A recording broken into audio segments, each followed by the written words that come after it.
माझं नाव गिरीश राजेंद्र खोत. मी ते कायझन हॉस्पिटलमध्ये ॲडमिट झालो. पण त्याच्या आधी मला छातीमध्ये कफ हा जाम खूप झाला होता.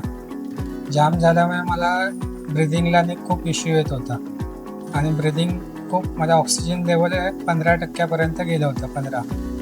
त्यानंतर इथे आल्यानंतर तेजस गोडे सरांकडे मी ॲडमिट झालो. ॲडमिट झाल्यानंतर त्यांनी माझ्या प्रोसिजर केली ICUमध्ये. त्याच्यानंतर आत्ताच्या घडीला माझा कफ पूर्णपणे निघून गेला आहे छातीमधून आणि आता पूर्णपणे रिकवर झालो आहे. त्यामुळे मला आता एकदम फ्री आणि फाईन वाटतं आहे. अजून इकडचा स्टाफ पण सगळा हेल्पफुल आहे. म्हणजे डॉक्टर पण सगळे चांगले आहेत. डॉक्टरांचा काहीच प्रॉब्लेम नाही. उलट डॉक्टर एवढे चांगले आहेत की सगळ्या गोष्टीला म्हणजे आजारातून पटकन रिकवर करता येतं आपल्याला. आणि स्टाफ, नर्सेस सगळे सपोर्टिव्ह आहेत, सगळे करणार आहेत. कायझन हॉस्पिटल हे चांगलंच आहे, खूप चांगलं आहे. मी रिकमेंड करतो कायझन हॉस्पिटल असेल तर कायझन हॉस्पिटलला नक्की व्हिजिट करा.